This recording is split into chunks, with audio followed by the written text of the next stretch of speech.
Krishna wanted the Pandavas to, be established, and he knew what was going to be the outcome of this battle of Kurukshetra. There was so many diplomacy, so many politics, and so many things here and there. Duryodhana was very smart.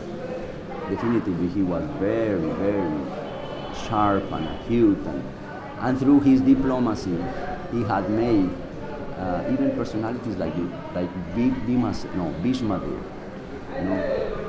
the grandfather of that dynasty, the greatest warrior, a Mahajan.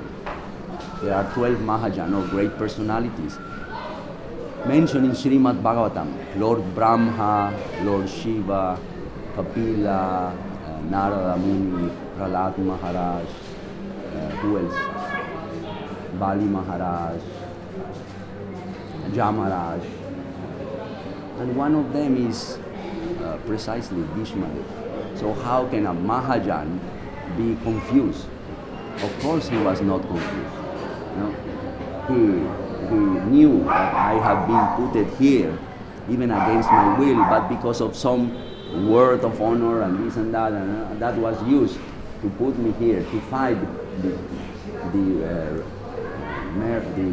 persons really I love and appreciate so much. And he was fighting against Krishna. But Krishna has said that, I am promising, I won't fight, I won't do this fight, I won't participate in the fight. And Duryodhana asked him, are you sure you are not going to fight?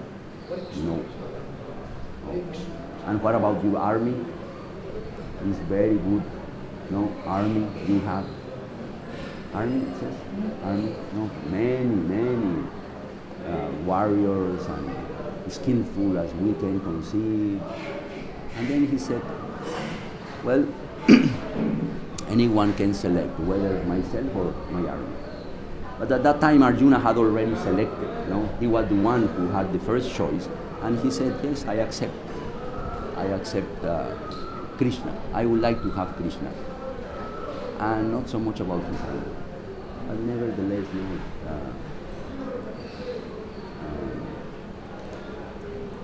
and then naturally Duryodhana, who was very sharp and very intelligent, he was the reason for this battle to be happening. He was the cause. His intrigues and his desire for power and name, to acquire what was not, his natural property, his natural heritage. Nevertheless, Duryodhana, he accepted and he said, okay, if Krishna you are not going to fight, then I'm going to take your army. Because I have in that way both advantages. Which one? That I will have your very capable army, and at the same time you have already promised that you will not fight. But Bhishma was there in the opposite party. And what was he doing there? What was the motive for his fighting? To kill the Pandavas? To kill Krishna?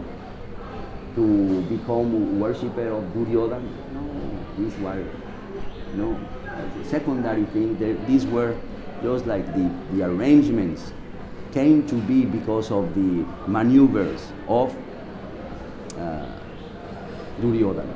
Really, what he wanted to do at that time, he just wanted to show that Krishna promised that he will not fight, but I am going to show to the world what type of promise is.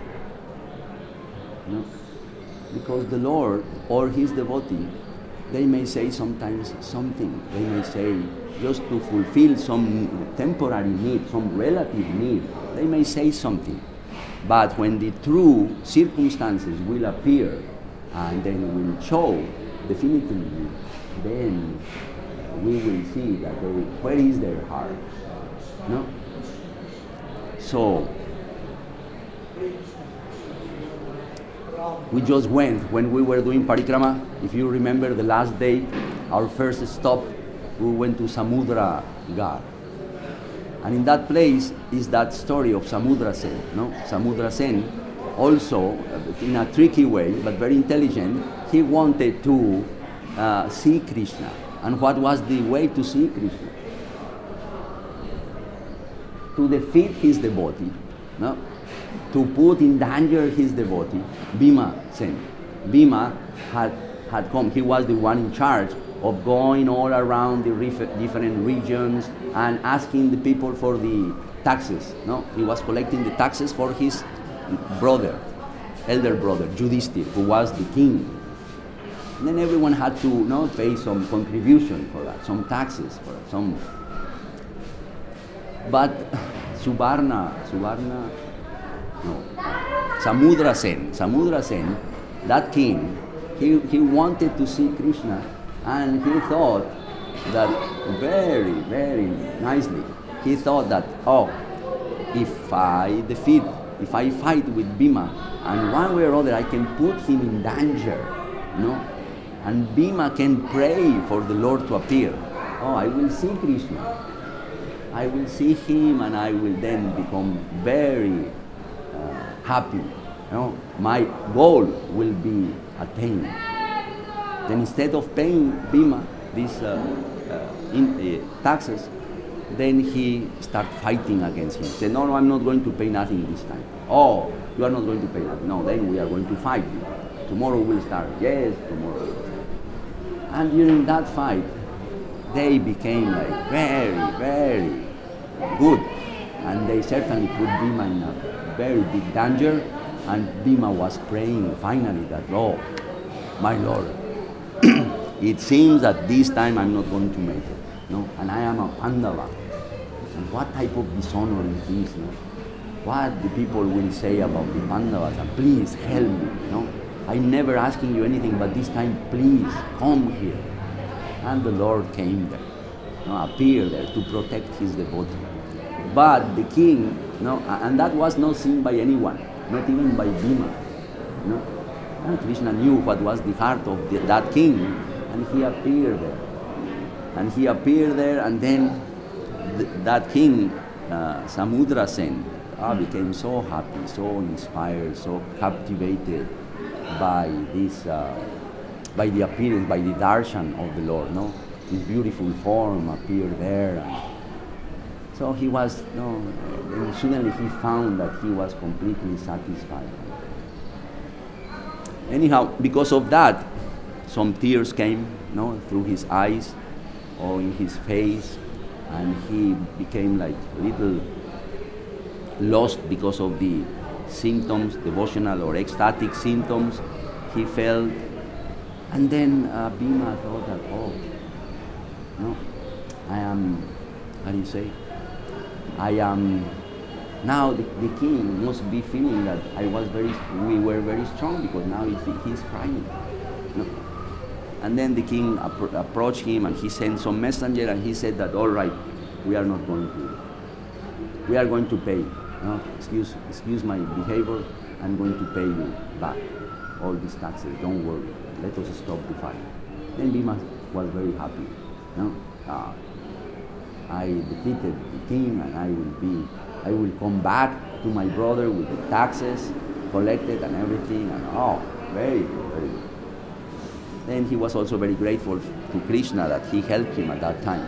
But certainly he did not see Krishna when he appeared. The only one who saw Krishna was that king. But his technique or his procedure, his indirect way to approach the Lord worked very nice. Why? Because he pressed so much his devotee. Just like Hiranyakashipu. When he pressed too much, this little prince, this little boy, Prahlad Maharaj, then Lord Nrsimhadeva couldn't tolerate so much abuse of his devotee. And then he came and said, hey, stop this thing. I am here.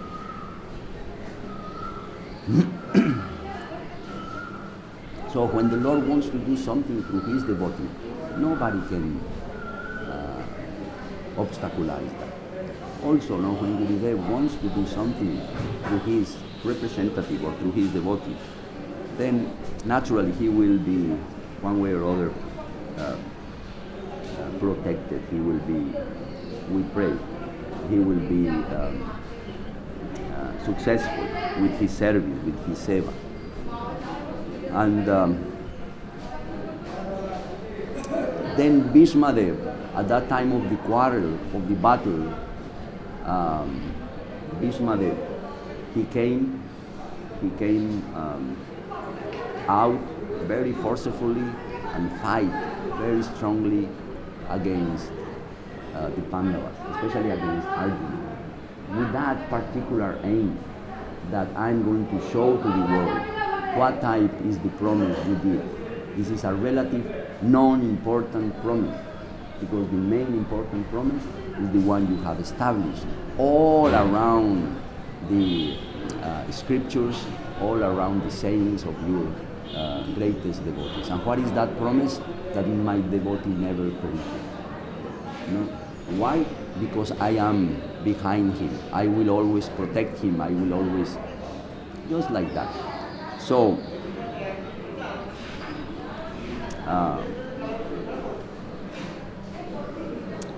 he finally, he fought so much with Arjuna that Krishna had to intervene. Had to intervene to leave aside his promise, that promise he had done in front of Duryodhana, and finally he took the wheel of his chariot, broken chariot, and attacked Bhima so furiously. And Bhima was so happy to see that yes, you see, where is your promise? What you have promised that you will not participate, you see. I am now becoming victorious upon you. Why? Because I am showing that you will always take side of your devotees.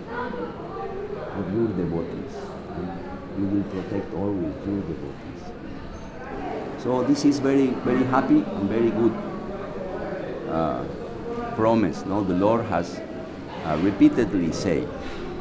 And we should always be confident that yes, whomever will be, it doesn't matter if he or she, they are big or small devotees, if their service is so prominent or unnoticed, we are going to see that the Lord will protect every one of his devotees.